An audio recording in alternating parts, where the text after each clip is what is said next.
Hey, it's Brad from JamPlay. Welcome back. Today we're going to be talking about chords and what are chords, how they work, how to hold some of them, and where do they come from? That's a good question. Where do they come from? Well, they come from scales. They come from notes that are arranged in a certain arrangement from the chromatic scale that we just talked about. What it is a chord is when you play more than one note at a time. Basically, the most basic chords are 3-note chords, and they're called triads. What that means, they have 3 notes. Tri is 3, like a tripod, has 3 legs. And there's the 1 note, the 3rd, and the 5th of the scale that the chord comes from. So basically, without getting into too much theory right now, what I want you to do is learn some chord theory or chord techniques, or the word that I'm looking for is a chord vocabulary. So we're going to be working on our chord vocabulary. Now this is going to be using some finger memory. What that is you're going to be holding your fingers in certain positions, and from doing this with practice, your hands are going to automatically have a memory built into them so that you don't even have to think about it. Your fingers are just going to go into that position and form that chord. The first 3 chords that I usually teach when I'm giving lessons are A, D, and E. And they're probably the most common chords, probably the most easiest chords to learn in the beginning. And you can do stuff with them right away. And that's why I like to teach them first.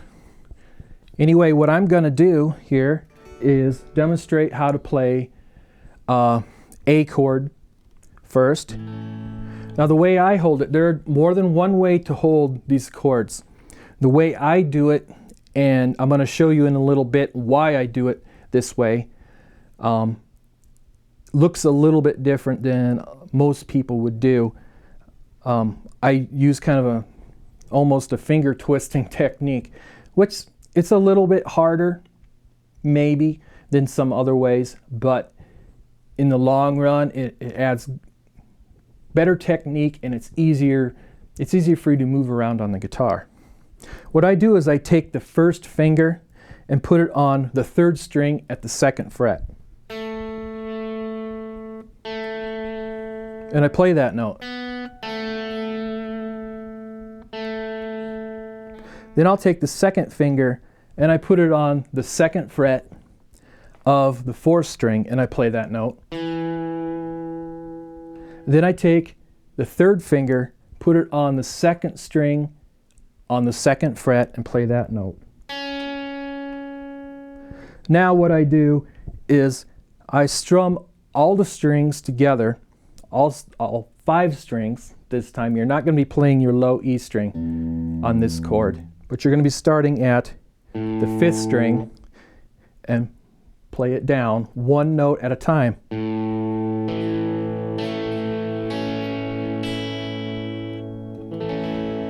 Now when you're starting out, you want to think about too where your thumb placement is, and I noticed that through the years I've got to the point where my thumb comes up a little higher, and it's not necessarily bad technique.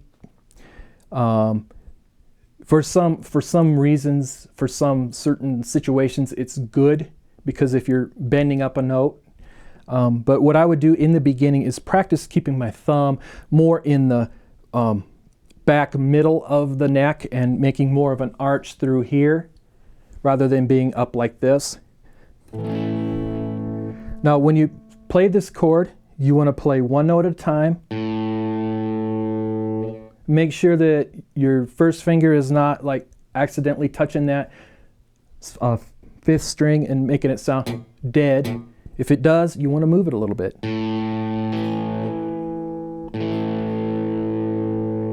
And then the next string, make sure it's not, if it's you don't have it just right, move your finger just slightly up or down, however, whatever it takes to get that chord to sound clear. This is what it's going to take in the beginning. It's a little bit of trial and error.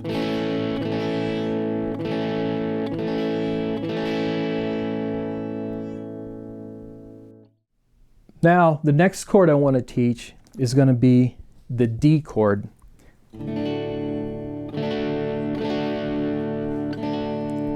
And what I do for this chord is I take my first finger and I put it on the 3rd string at the 2nd fret. And then I take my 2nd finger, put it on the 1st string, 2nd fret. And then the 3rd finger goes on the 3rd fret, 2nd string.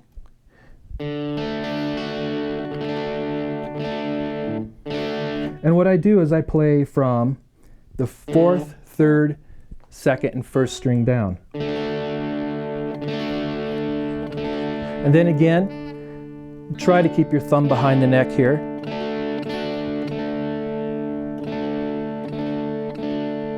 Play one note at a time.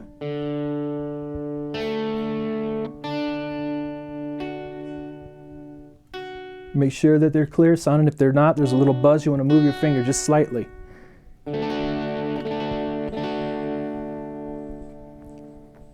Okay, now the next step, you have 2 chords now, and what I'd like you to do is practice going from one chord to the next. Start out with the A chord, and play it, and then move to the D. Now you noticed when I moved to the D, my first finger stayed in on the same fret, same position as the A.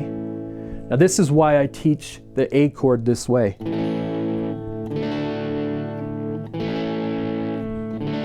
Practice going back and forth.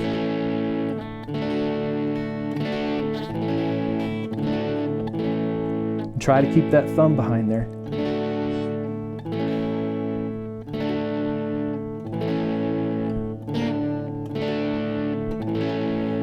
Okay, now when you get that feeling smooth, what you want to do is you want to move to the next chord, and that's going to be your E chord.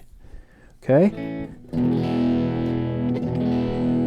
What I do for this is I take my first finger and go on the 3rd string, 1st fret. Play that note. I take my 2nd finger, goes on the 5th string at the 2nd fret. Play that note. Then the 3rd finger goes on the 4th string, 2nd fret. And on this chord, you play all the strings, all 6 strings. It's a very nice, full sounding chord. Play one note at a time.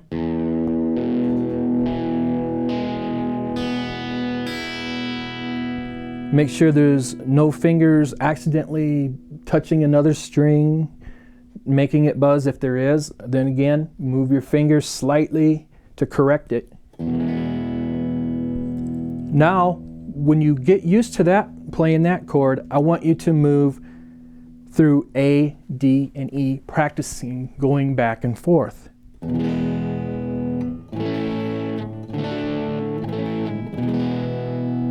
Now you notice again, watch the first finger what it does when I go from A to E. It stays on the same string, but just slides down one fret. Now if you notice, using that first finger, use it as a guide for locating the notes, or for locating the shapes of the chords and how your fingers are going to go.